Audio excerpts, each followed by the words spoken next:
When Darth Vader and Emperor Palpatine died at Endor, it seemed like it was the end of the Sith. But a few groups and individuals continued to attempt to resurrect the Sith Order, and today we're going to talk about one of the people with the best claim to the tradition of Darth Bane's rule of two, the Dark Lady Lumiya. This topic was requested by SWilson19 on the Discord server, which is linked in the description. There are a bunch of other requested videos I'll be getting to, but I've been doing a lot of Legacy of the Force related stuff lately, so this one seemed to fit really well with that. Lumiya was born on Coruscant after the Empire had been declared, although the exact year is unknown. After being identified as Force-sensitive at an early age, she was raised in the Imperial Palace on Coruscant and was inducted into a program for indoctrinating children run by the Commission for the Preservation of the New Order, or COMPNOR, a broad organization involving many wide-reaching programs of propaganda and policing to encourage support for the new Imperial regime. After excelling in these programs, Shira Brie gained the attention of Darth Vader, who had her transferred to Imperial Intelligence and would take a direct role in her training, teaching her in secret during the night. As part of her early training, Brie became proficient in many martial arts, and was top of her class in the Coruscanti Pilot Institute by 2 years before the Battle of Yavin, or BBY, and was the subject of body modifications, increasing her ability to withstand pain and to heal. Over this time, she developed a deep affection for Darth Vader as her mentor that shaped her opinion of him much later in her life, defending him as, quote, a sad man whose one love in life had died, and whose one anchor to the world of the living was, yes, a galaxy-conquering madman. As she completed her military training on Krita a year after the Battle of Yavin, Brie was involved in a training exercise where her and other cadets were using mountain terrain scout transports against a training squad, and Brie's MTST had been armed with live lasers, resulting in her killing 6 cadets and destroying multiple walkers. This incident was covered up as instructor error. Upon her graduation, she was given the rank of Major by Vader, and began running missions for Imperial Intelligence Director Yasan Assard in addition to her training with Vader. After proving herself and her abilities, and in the aftermath of the Rebel victory at Yavin destroying the Death Star, Shira Brie was given a new major assignment to infiltrate the rebellion and either kill Luke Skywalker, whoever that is, or to get him somehow ostracized from the rebellion. Darth Vader and Shira Brie concocted a backstory for her, where she claimed to be from a planet called Shalivane, where humans were oppressed and then wiped out by a species called the Emily in cooperation with the Empire. According to their story, this drove Shira to join the rebellion and want to fight the Empire. In reality, the Emily civilization had been forced off-planet by the Empire. To go along with this story, Vader also had ordered the destruction of Kinshasa, her alleged home city on Shalivane. The rebellion, who was in dire need of personnel, especially talented fighter pilots like Brie, took her in, and eventually she worked her way up to the rank of lieutenant, in an assignment to the famous Rogue Squadron. Her first mission with Luke himself involved the trip to Cloud City on Bespin to find Lando. After Luke negotiated with an arms dealer, Orion Ferret, to secure 4 TIE fighters for the Rebel Alliance later on, Shira Brie was selected as one of the people to accompany him. After the completion of this mission, and the trip to Brie's false homeworld of Shalivane, where Brie saved her allies, including Luke, from an Emily attack, Brie was granted a commendation and a promotion to the rank of captain, but not the rank of master. This is outrageous. Having gained the trust and respect of the Rebel Alliance according to the plan she had concocted with Vader, Brie was going to accompany Luke to assault an Imperial escort for a Titzel, a creature which could be used to amplify communications capabilities. They planned to use their stolen TIE fighters to go undercover, and then sabotage the Imperial mission. After the rebels successfully began their assault, the Imperial Admiral in command of the escort, Mills Gil, used the Titzel to disrupt communications between the rebel forces. With their communications down, Brie intended to kill Skywalker, but instead of killing him, Luke used the Force to guide him when he saw a TIE fighter he couldn't identify, and accidentally shot down Brie, whom the Force had told him was an enemy. Luke and Brie had actually developed a romantic interest in each other before this mission, having kissed right before they had left. In addition to being distraught over what he had done, he was removed from the Alliance military. believing him to have shot down a friendly force. He was later reinstated when he discovered records proving Brie's true mission within the Alliance. But back to Lumiya. Although Shira Brie had completed her mission with respect to discrediting Luke successfully by the year 4 ABY, it came at a great physical cost to herself, and considering her relationship with Luke in later comments, probably an emotional one as well, as some level of her attachment to Luke did seem to have been genuine, depending on which authors were writing her future appearances. Like her master Darth Vader, who had begun teaching the woman now known as Lumiya the ways of the Sith, her survival involved significant use of cybernetics. Vader introduced his new apprentice to Palpatine for his approval, and Lumiya became one of the Emperor's hands, a group of powerful Force sensitives who worked directly for the Emperor, which included individuals like Luke's future wife, Mara Jade, and ace pilot Merrick Steele. The last part of her training to complete was the construction of her weapon on the ancient Sith world of Ziost. Instead of the traditional lightsaber, Lumiya constructed a unique light whip, which in addition to its energy aspects included physical strands and was constructed from Mandalorian Beskar, a unique material which could resist collision with lightsabers. However, while she was on Ziost, Vader and Palpatine were both killed in the Rebel assault on the second Death Star over Endor.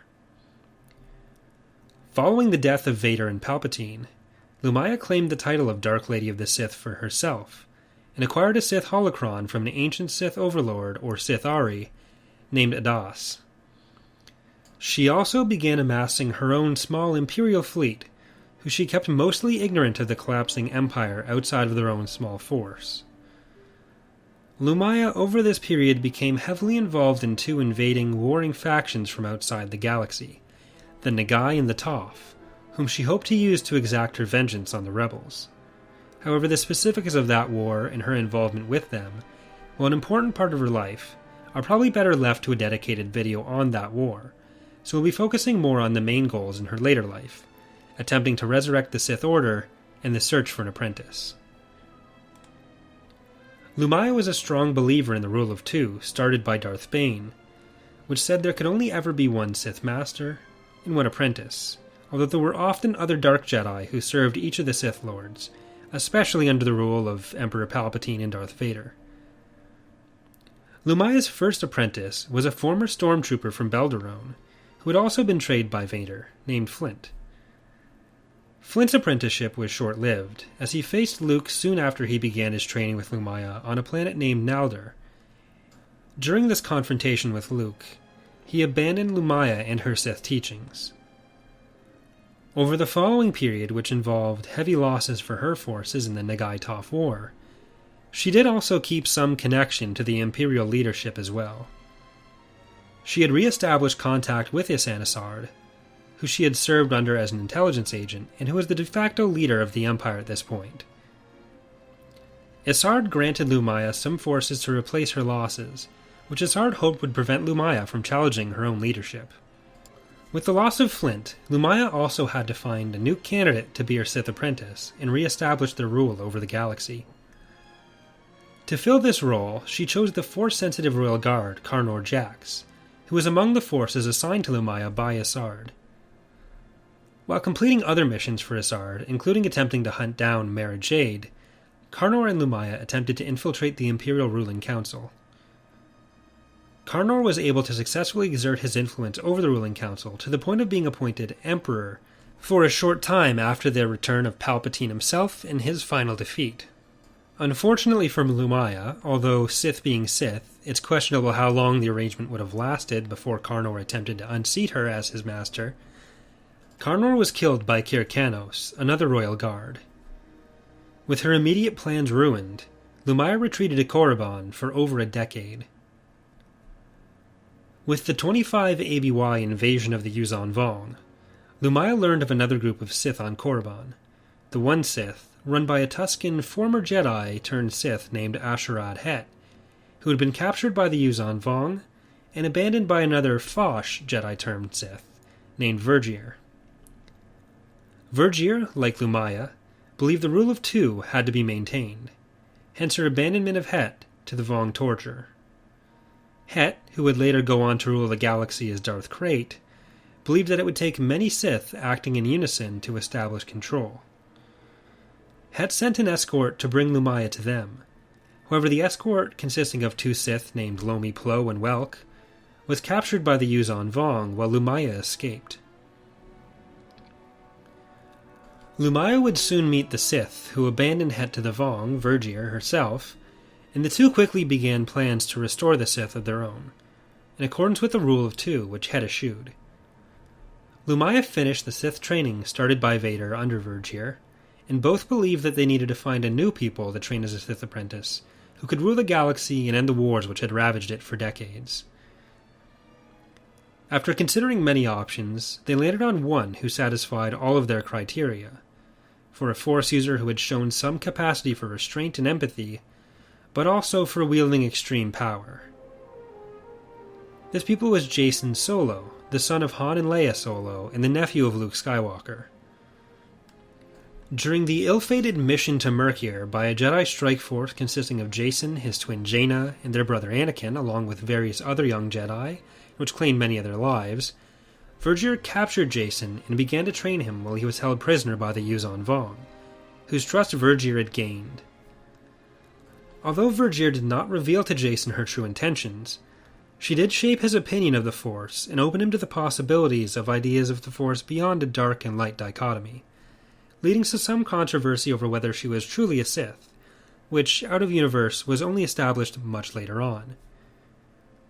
When Jaina was in danger later in the war after Jacen escaped captivity with Vergir, in 28 ABY, Jacen attempted to save her, and Vergir sacrificed herself to ensure the prize apprentice survived, leaving Lumiya alone to execute their vision for the Sith.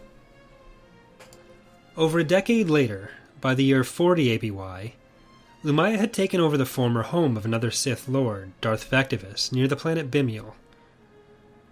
She set up a puzzle to lure Jacen, now a full Jedi Knight, with Luke's son Ben Skywalker as an apprentice, to her. She was also heavily involved in manipulating events to further push the Corellians and other disenfranchised members of the Galactic Alliance towards open rebellion. Lumiya believed that a galaxy at war was necessary for Jacen to accept his role as a Sith Emperor, and for the galaxy to accept Jacen in that role as well. When Jacen was finally lured to Lumiya, under the guise of a woman named Brisha Sio, hiding her true identity from Jacen, he was accompanied by his apprentice Ben and another Jedi named Nalani Din. Eventually, Lumiya convinced the three to meet her at the home of Darth Vectivus, who she claimed she had brought them there to defeat. Lumiya used the Force to separate Nalani and Ben from Jacen. After testing Jacen with the Force Phantom of Luke in combat, Lumiya explained her history to Jacen, and that she hoped Jacen would become a Sith Lord himself. Nalani Din then joined them and attempted to stop Lumiya, attacking her, but Lumiya was saved by Solo himself, who killed Din and agreed to rejoin Lumiya on his own to learn the teachings of the Sith, believing that it was the only way to save the galaxy, including his uncle, after witnessing visions while Nalani was fighting Lumiya. Jacen's whole character arc is actually one of my favorite in Star Wars, and I really want to examine it in depth and explain why I think it's one of the best handled in the expanded universe. But this is already quite a long video, and it starts becoming more about Jacen than Lumiya at this point, so I'll really just touch on a few of the more important parts to Lumiya here, before we end the video. Jacen moved Lumiya, now his Sith Master, to Coruscant, and eventually took the title of Darth Caedus himself, installing himself as the Joint Chief of State along with the Supreme Commander of the Galactic Alliance forces, Chon Neothal, who would replace Gilad Pellaeon. Luke and the Jedi eventually learned of Jacen's turn towards Lumiya and the dark side, and although Jacen was able to kill Mara in a brutal duel on the planet Kavan, cementing Jacen's fall to the dark side, in order to help turn Luke's attention away from Jacen, Lumiya claimed that it was actually she who had killed Luke's wife, allowing Luke to track her to Terraphon and dueling him for one last time, ending with him decapitating her. Although Lumiya had been killed, and Jacen was also soon to be killed by Jaina, the Sith did eventually rule the galaxy, although it was under the leadership of Asherad Het, whom both Lumiya and Vergir had abandoned or ignored as opposed to their protege. Again, I'd love to do a deeper dive on Jacen, but that will probably be a much longer video than even this, So for now, I hope you've enjoyed this look at the Dark Lady of the Sith, Lumiya. If you have any suggestions for future topics, please leave them in the comments, on the Discord server, or on the community page on the channel. Thank you for watching, and I hope to see you next time.